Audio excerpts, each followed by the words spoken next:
নমস্কার, আমি মল্লিকা সাহা, সরকারি শিক্ষক Bangla, collectorate school and college, Lakshmipur. আমার অষ্টম শ্রেণীর প্রিয় শিক্ষার্থীরা, কেমন আছো সবাই?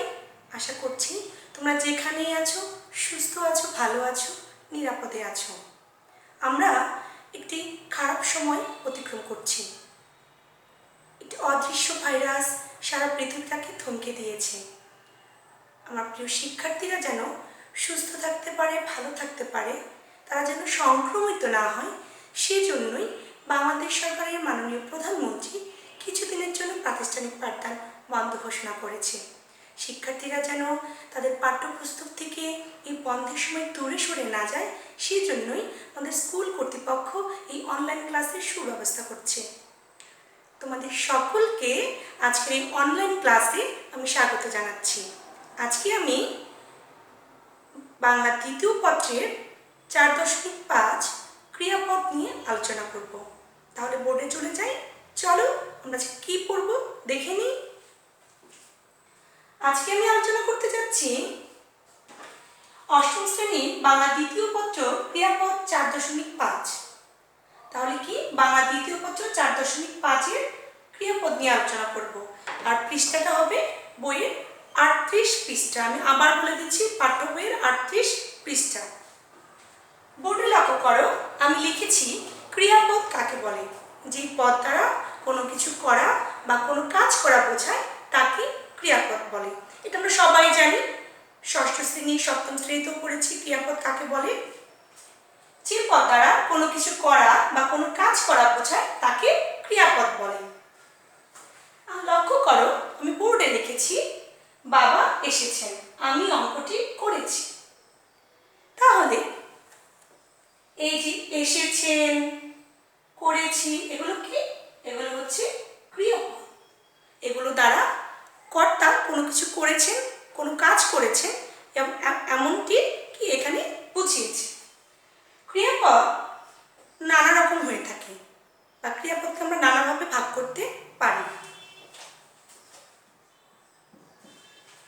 আমি এখানে ক্রিয়াপদকে 7টি ভাগে ভাগ করে দেখিয়েছি। সমাপিকা ক্রিয়া, অসমাপিকা ক্রিয়া, সকর্মক ক্রিয়া, অকর্মক ক্রিয়া, দ্বিকর্মক ক্রিয়া, প্রযোজক ক্রিয়া, আরেকটি হচ্ছে যৌগিক ক্রিয়া। তাহলে আমি আগে পড়েছিলাম ক্রিয়াপদ কাকে বলে এবং দুটো উদাহরণ দিয়ে দিয়েছি এবং ক্রিয়াপদ নিয়ে বিস্তারিত এখানে আলোচনা করব। তাহলে আমরা চলে যাই আমাদের মূল বিষয় এখন। সমাপিকা ক্রিয়া কাকে বলে? লক্ষ্য করো, আমি পাশে একটি উদাহরণ দিয়েছি, প্রভাতী স্কুলে যায়। প্রভাতী স্কুলে যায়, এটি কি একটি বাক্য? আচ্ছা দেখো, প্রভাতী স্কুলে যায়, এটা দ্বারা কি বাক্যের পূর্ণ অর্থ প্রকাশ পেয়েছে। তাহলে যে বাক্যের পূর্ণ অর্থ এখানে কি প্রকাশ পেয়েছে।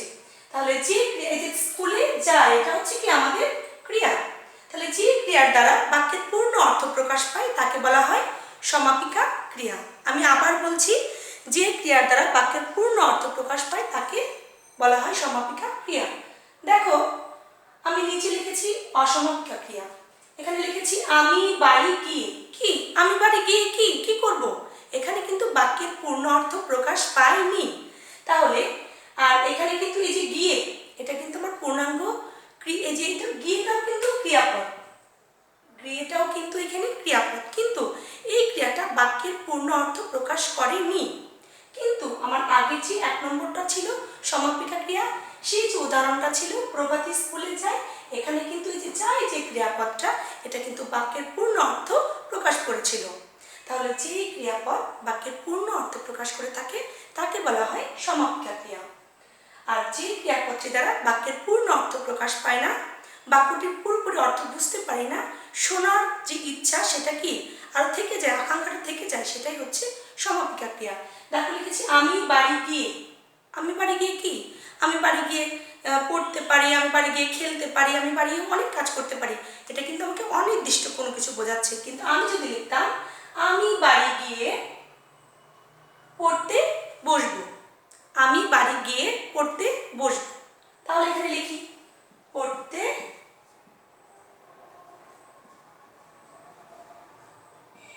বসবো, আমি বাড়ি গিয়ে পড়তে বসবো। তাহলে কিন্তু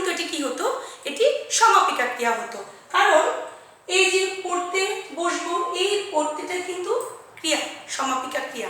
আর এই যে ক্রিয়াটা দেখতে পাচ্ছ এটা কিন্তু অসমাপিকা ক্রিয়া। বুঝতে পেরেছো? তাহলে আমি আবার পরিষ্কার করে দিচ্ছি, যে ক্রিয়ার দ্বারা বাক্যের পূর্ণ অর্থ প্রকাশ পাবে তাকেই বলা হয় সমাপিকা ক্রিয়া। আর যে ক্রিয়াটা দ্বারা বাক্যের পূর্ণ অর্থ প্রকাশ পাবে না, বাক্যের অর্থ অসম্পূর্ণ থেকে যাবে, তাকে বলা হবে কি? অসমাপিকা ক্রিয়া। যেমন আমি বাড়ি গিয়ে, আমি লিখেছিলাম পড়তে বসবো। যদি লিখতাম পড়তে বসবো, তাহলে লিখে দেখায় যে আমি বাড়ি গিয়ে পড়তে বসবো। তাহলে এই ক্রিয়াটা হচ্ছে সমাপিকা ক্রিয়া, এটা হচ্ছে কি? অসমাপিকা ক্রিয়া। আমি যদি এখন এটাকে মুছে দেই, তাহলে কিন্তু এইটা দ্বারা এই ক্রিয়াটা দ্বারা কোনো অর্থ, বাক্যের পূর্ণ অর্থ প্রকাশ পাচ্ছে না, সুতরাং এটা হচ্ছে অসমাপিকা ক্রিয়া। এবার চলে যাব কি? সকর্মক ক্রিয়া। তার আগে আমাকে জানতে হবে কর্মটা কি। ক্রিয়াকে কি বা কাকে দ্বারা প্রশ্ন করে যদি উত্তর পাই, তাহলে সেটি হচ্ছে কি? সকর্মক ক্রিয়া। ক্রিয়াকে কি বা কাকে দ্বারা প্রশ্ন করে যদি উত্তর পেয়ে থাকি, তাহলে সেটা কি? সকর্মক ক্রিয়া। তাহলে বলতে পারি যে ক্রিয়ার কর্ম আছে তাকে সকর্মক ক্রিয়া বলে। সকর্মক ক্রিয়া কি? যে ক্রিয়ার কর্ম আছে তাকে সকর্মক ক্রিয়া বলে। আর আমি কিভাবে বুঝবো যে ক্রিয়ার কর্ম আছে কিনা? ক্রিয়াকে যদি কি বা কাকে দ্বারা প্রশ্ন করে থাকি এবং উত্তর যদি পাই, তাহলে সেটাই হবে সকর্মক ক্রিয়া। যেমন তুলি বই পড়ছে, তুলি বই পড়ছে। কি পড়ছে? বই পড়ছে। আমি উত্তর পেয়েছি? হ্যাঁ। তাহলে যে ক্রিয়ার কর্ম আছে সেই ক্রিয়াই হচ্ছে কি? সকর্মক ক্রিয়া। লক্ষ্য করো, তুলি বই পড়ছে। এখন আমি তুলিকে প্রশ্ন করলাম কি পড়ছে? বই পড়ছে। তাহলে বই পড়ছে, বই পড়ছে উত্তর আমি পেয়ে গেছি। তাহলে ক্রিয়াকে যদি কি বা কাকে দ্বারা প্রশ্ন করে উত্তর পেয়ে থাকি, তাহলে সেটাই কি? সকর্মক ক্রিয়া। এটা হচ্ছে কি? আমার কর্ম। আর এটা হচ্ছে আমার ক্রিয়া। লক্ষ্য করো শিক্ষার্থীরা, তুলি বই পড়ছে। কি পড়ছে? আমি ক্রিয়াটাকে কি দ্বারা প্রশ্ন করলাম? কি পড়ছে? বই পড়ছে। তাহলে বইটা হচ্ছে আমার কর্ম। তাহলে যে ক্রিয়ার কর্ম আছে সেই হচ্ছে সকর্মক ক্রিয়া। আর আমি কিভাবে বুঝবো যে আমার বাক্যে কর্ম আছে কিনা? ক্রিয়াকে যদি কি বা কাকে দ্বারা প্রশ্ন করে উত্তরটি পাই, তাহলে সেটা হবে কি? সকর্মক ক্রিয়া। আশা করি বুঝতে পেরেছো শিক্ষার্থীরা। আমরা 4 নম্বরে অকর্মক ক্রিয়া চলে যাব। অকর্মক ক্রিয়া। অয়ন লিখছে, অয়ন লিখছে। তাহলে এটা কি? এটাও আমার একটা ক্রিয়াপদ, এটাও আমার একটা ক্রিয়া। কিন্তু আমি যদি এখানে ক্রিয়াপদকে কি বা কাকে দ্বারা প্রশ্ন করি, আমি উত্তর পাই কিনা দেখি তো। অয়ন কি লিখছে? কিছুই উত্তর পাচ্ছি না। তার মানে হচ্ছে এটা অকর্মক ক্রিয়া। আমি ক্রিয়াকে কি বা কাকে দ্বারা যদি প্রশ্ন করে উত্তর না পাই, তাহলেই সেটি হবে অকর্মক ক্রিয়া। তার মানে সকর্মক ক্রিয়ার বিপরীত হচ্ছে অকর্মক ক্রিয়া। আমি যদি ক্রিয়াকে কি বা কাকে দ্বারা প্রশ্ন করে উত্তর পাই, তাহলে সেটা হবে কি? সেটা হবে সকর্মক ক্রিয়া। দেখো, আমি কি পড়ছে, আগেরটা চলে যাচ্ছি। কি পড়ছে? বই পড়ছে। উত্তর পেয়েছি। তাহলে এই ক্রিয়াটা হচ্ছে সকর্মক ক্রিয়া। আর অয়ন লিখছে। কি লিখছে? আমি যদি লিখছিকে প্রশ্ন করি, এই ক্রিয়াটাকে প্রশ্ন করি কি লিখছে, না আমি কোনো উত্তরই পেলাম না, কারণ এখানে কি লিখছে সেটা নেই। সুতরাং এই ক্রিয়াটা হচ্ছে অকর্মক ক্রিয়া। এই ক্রিয়াটা হচ্ছে সকর্মক ক্রিয়া, আর এটা হচ্ছে অকর্মক ক্রিয়া। তাহলে বন্ধুরা, ক্রিয়াকে কি দ্বারা প্রশ্ন করে তুমি যদি উত্তর পাও, তাহলে সেই ক্রিয়াটা হবে সকর্মক ক্রিয়া। আর এক কথায় বলতে পারি, যে ক্রিয়ার কর্ম আছে সেই ক্রিয়াটাই হচ্ছে সকর্মক ক্রিয়া। আর যে ক্রিয়ার কর্ম নেই, মানে যে ক্রিয়াকে কি বা কাকে দ্বারা প্রশ্ন করে যদি উত্তরটা না পাও, সেটা হচ্ছে অকর্মক ক্রিয়া। এবার চলে যাব দ্বিকর্মক ক্রিয়াতে। দেখো, বোর্ডে একটু পরিষ্কারভাবে লক্ষ্য করে আমি লিখেছি শিক্ষক ছাত্রদের বাংলা পড়াচ্ছেন। আমি একটু আগে চলে যাব। আমি বলেছিলাম যে কর্মটা কি? কর্ম হচ্ছে ক্রিয়া যাকে দিয়ে তার কাজটি কি সম্পূর্ণ করে, এবং ক্রিয়াকে প্রশ্ন করার পর সেটাই কি? সেটাই হচ্ছে কর্ম। এখন ক্রিয়াকে যদি, যে ক্রিয়াপদের কর্ম থাকে তাকে কি বলা হয়? বলেছিলাম যে যে ক্রিয়াপদের কর্ম থাকবে সেটা হচ্ছে সকর্মক ক্রিয়া, আর যে ক্রিয়ার কর্ম থাকবে না সেটা হচ্ছে অকর্মক ক্রিয়া। এখন তাহলে দ্বিকর্মক ক্রিয়াটা কি? প্রশ্ন জাগে না। দ্বি মানে কি? দুই। দ্বি মানে কি বোঝাচ্ছে? দ্বি মানে যৌথ, দুটো কোনো কিছুকে বোঝাচ্ছে। তার মানে বাক্যে ক্রিয়াপদকে যদি কি বা কাকে দ্বারা প্রশ্ন করে, কি বা কাকে দুটো দিয়েই প্রশ্ন করে উত্তর পাই, তাহলে সেটা হচ্ছে দ্বিকর্মক ক্রিয়ার উদাহরণ। আমি আগে বলেছি দ্বি মানে কি? দুটো বোঝাচ্ছে এখানে। দ্বিকর্ম মানে দুটো কর্মকে এখানে বোঝাচ্ছে। মানে একটা বাক্যে যখন দুটো কর্ম থাকবে এবং কি ক্রিয়াকে কি বা কাকে দ্বারা, এই কি বা কাকে দুটো দ্বারা প্রশ্ন করে যখন উত্তর পাবো তখন সেটাই হচ্ছে দ্বিকর্মক ক্রিয়া। আমি আবার বলছি, দ্বিকর্ম মানে দুটি কর্ম। একটা ক্রিয়ার যখন দুটি কর্ম থাকে তখন সেটা কি বলা হয়? দ্বিকর্মক ক্রিয়া। আচ্ছা, আমি আরেকটু বেশি করছি, যে ক্রিয়ার দুটি কর্ম থাকে তাকে দ্বিকর্মক ক্রিয়া বলে, এবং ক্রিয়াকে যদি কি অথবা কাকে এই দুটি শব্দ দ্বারাই প্রশ্ন করে যদি উত্তর পাই তাহলে সেটাই হচ্ছে দ্বিকর্মক ক্রিয়া। লক্ষ্য করো শিক্ষার্থীরা, শিক্ষক ছাত্রদের বাংলা পড়াচ্ছেন। আমি আবার ক্রিয়াকে প্রশ্ন করব। ক্রিয়া কোনটা? এই পড়াচ্ছেন, এটা হচ্ছে ক্রিয়া। কি পড়াচ্ছেন? বাংলা। কাকে পড়াচ্ছেন? ছাত্রদের। কি শিক্ষার্থীরা, আমি ক্রিয়াপদকে কি কাকে এই দুটি দ্বারা প্রশ্ন করি, কি দুটো উত্তর পেয়েছি? হ্যাঁ। তাহলে এই ক্রিয়াটা হচ্ছে আমার দ্বিকর্মক ক্রিয়া। তার মানে যে ক্রিয়ার দুটি কর্ম থাকে তাকে দ্বিকর্মক ক্রিয়া বলে। দেখো, আমি যদি কি দ্বারা প্রশ্ন করি, কি পড়াচ্ছেন? বাংলা। কাকে পড়াচ্ছেন? ছাত্রদের। আশা করি শিক্ষার্থীরা বুঝতে পেরেছ। ক্রিয়ার যখন দুটি কর্ম থাকবে এবং কি বা কাকে এই দুটি দ্বারা প্রশ্ন করে যখন উত্তর খুঁজে পাবো একটি বাক্যে, তখন তাকে দ্বিকর্মক ক্রিয়া বলা হয়। কি পড়াচ্ছেন? বাংলা। কাকে পড়াচ্ছেন? ছাত্রদের। তাহলে এই যে পড়াচ্ছেনটা হচ্ছে দ্বিকর্মক।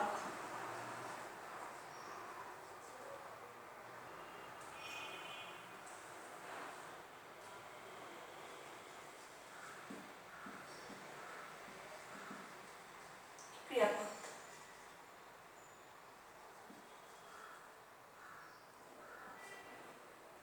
আশা করি দ্বিকর্মক কাকে বোঝায়, কাকে বলে বুঝতে পেরেছ। প্রযোজক ক্রিয়া।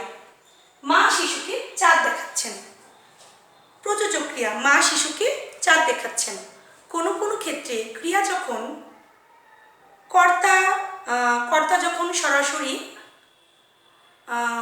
নিজে কাজটি না করে অন্যকে দিয়ে করায়। আমি আবার বলছি, কোনো কোনো ক্ষেত্রে একটি বাক্যে কর্তা যখন নিজের কাজটি নিজে না করে অন্যকে দিয়ে করান, অন্যকে দিয়ে করাচ্ছেন এমন বোঝানো হয়, তখন সেটা হচ্ছে প্রযোজক ক্রিয়া। আমি যদি বইয়ের ভাষায় বলি তাহলে বলতে পারি, যে ক্রিয়া অন্যের দ্বারা চালিত হয় বা পরিচালিত হয় তাকেই প্রযোজক ক্রিয়া বলা হয়। যে ক্রিয়া অন্যের দ্বারা চালিত হয় তাকেই প্রযোজক ক্রিয়া বলা হয়। মানে বাক্যে কর্তা যখন, ক্রিয়াপদ যখন মূল কর্তার হয়ে কাজটি না করে মূল কর্তার কাজটি অন্যের মাধ্যমে দিয়ে চালিত করে, তখন সেটি হচ্ছে প্রযোজক ক্রিয়া। বোর্ডে লক্ষ্য করো, প্রযোজক ক্রিয়া। মা শিশুকে চাঁদ দেখাচ্ছেন। আচ্ছা, এই যে দেখাচ্ছেন ক্রিয়াপদটা, এই দেখাচ্ছেনটাকে সরাসরি এই যে কর্তা যে মা, একে বোঝাচ্ছে না কাকে দেখাচ্ছেন? শিশুকে দেখাচ্ছেন। তার মানে মা শিশুকে চাঁদ দেখাচ্ছেন। এই ক্রিয়াপদটি এখানে বোঝাতে চেয়েছে যে মূল কর্তার হয়ে কাজটি না করে অন্যের মাধ্যমে কি হয়েছে? চালিত হয়েছে। অন্যের মাধ্যমে কাজটি চালিত হয়েছে। সুতরাং এটি হচ্ছে প্রযোজক ক্রিয়া।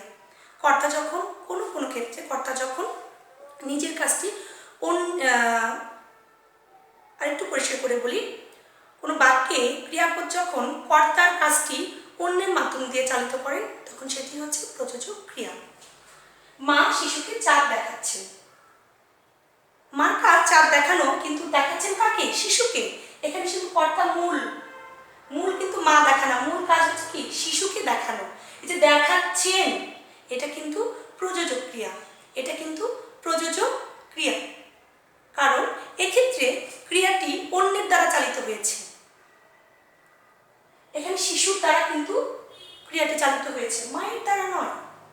মা তার কাজটি হচ্ছে শিশুকে চাঁদ দেখানো, কিন্তু এই কাজটি সম্পন্ন হয়েছে শিশুর মাধ্যমে। শিশু যখন চাঁদটি দেখেছে তখনই কাজটি সুসম্পন্ন হয়েছে। সুতরাং এই দেখাচ্ছেন হচ্ছে প্রযোজক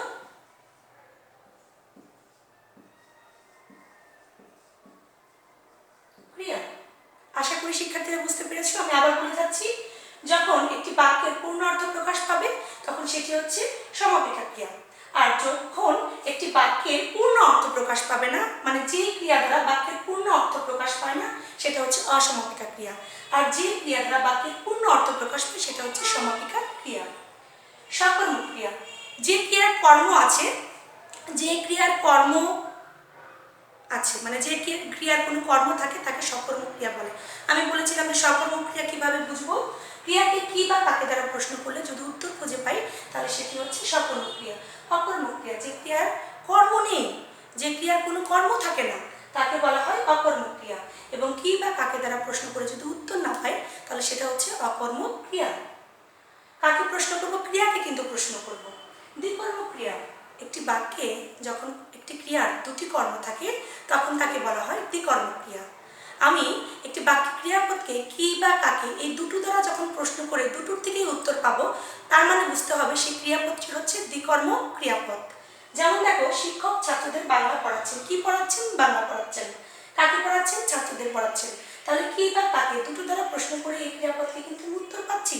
সুতরাং এটি হচ্ছে আমার দ্বিকর্মক ক্রিয়াপদ।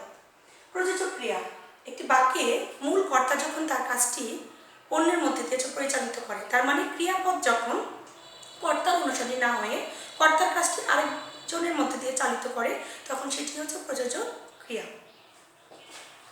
শিক্ষার্থীরা একটু বোর্ডে লক্ষ্য করো।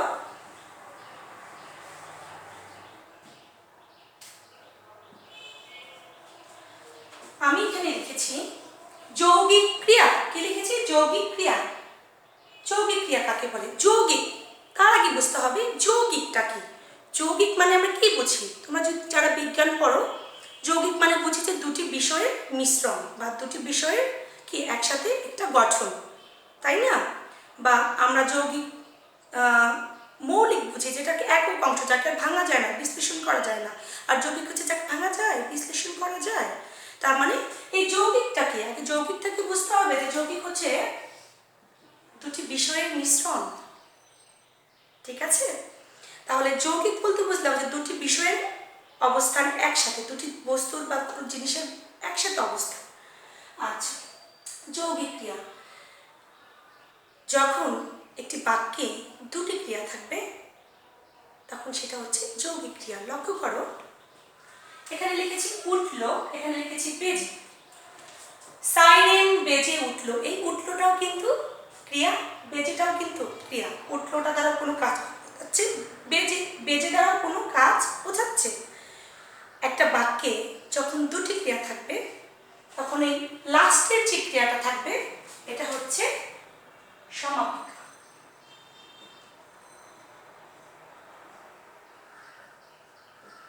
আর এটা হচ্ছে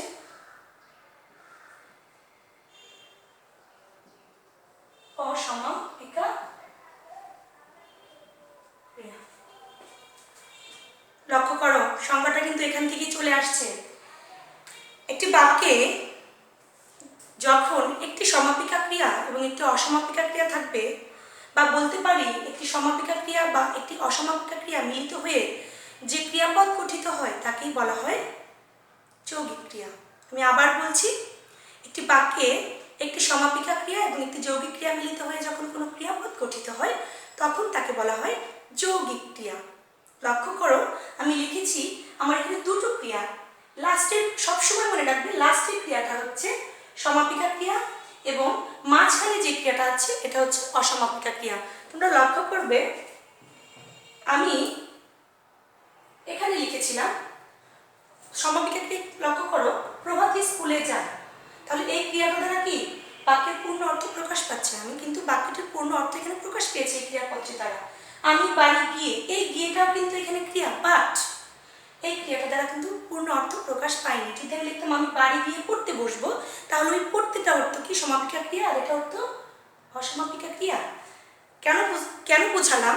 লক্ষ্য করো, এখানেও কিন্তু একটি সমাপিকা ক্রিয়া আছে, এখানেও একটি দুঃখিত, এখানে একটি সমাপিকা ক্রিয়া আছে, এখানে একটি অসমাপিকা ক্রিয়া আছে। এই সমাপিকা ক্রিয়া এবং অসমাপিকা ক্রিয়া মিলে কিন্তু যে ক্রিয়াপদটি গঠিত হয়েছে সেটি হচ্ছে আসলে যৌগিক ক্রিয়াপদ। আমি আবার বলছি, একটি বাক্যে যখন একটি সমাপিকা ক্রিয়া এবং অসমাপিকা ক্রিয়া মিলিত হয়ে একটি ক্রিয়াপদ গঠন করবে, সেই ক্রিয়াপদটি হবে যৌগিক ক্রিয়া। যেমন সাইরেন বেজে উঠলো, কি বেজে উঠলো? কি উঠলো? সাইরেন, সাইরেন বেজে উঠলো। তাহলে যখন একটা বাক্যে দুটি যৌগিক ক্রিয়া দুঃখিত, একটা বাক্যে যখন দুটো ক্রিয়া থাকবে এবং দুটো ক্রিয়া মিলে যখন একটি ক্রিয়াপদ গঠিত হবে, সেই ক্রিয়াপদটি হচ্ছে যৌগিক ক্রিয়া। আর সবসময় মনে রাখবে, দুটি ক্রিয়াপদ যখন থাকবে লাস্টের ক্রিয়াটি হবে সমাপিকা ক্রিয়া এবং মাঝখানে যে ক্রিয়াপদটা থাকবে সেটা হচ্ছে অসমাপিকা ক্রিয়া। আমি আবার বলছি, একটি বাক্যে দুটি ক্রিয়াপদ মিলিত হয়ে যখন একটি ক্রিয়াপদ গঠিত হয় তখন তাকে যৌগিক ক্রিয়া বলে এবং লাস্টের ক্রিয়াপদটি হয় হচ্ছে সমাপিকা ক্রিয়া, মাঝখানের ক্রিয়াটি হচ্ছে অসমাপিকা ক্রিয়া। তাহলে প্রিয় শিক্ষার্থীরা, আজকে তোমরা ক্রিয়াপদের এই চ্যাপ্টারটা আশা করি বুঝতে পেরেছো। আমি চেষ্টা করেছি মোটামুটিভাবে তোমাদেরকে একটু ধারণা দেওয়ার। যদি কোন বিষয় বুঝতে সমস্যা হয়ে থাকে অবশ্যই কমেন্টস করবে। আমরা পরবর্তী ক্লাসে ক্রিয়াপদের সঙ্গে জড়িত অন্যতম একটি বিষয় ধাতু নিয়ে আলোচনা করব। তাহলে আজকের মতো তোমাদের সুস্থতা কামনা করে আমার ক্লাস শেষ করছি। ধন্যবাদ আমার প্রিয় শিক্ষার্থীরা।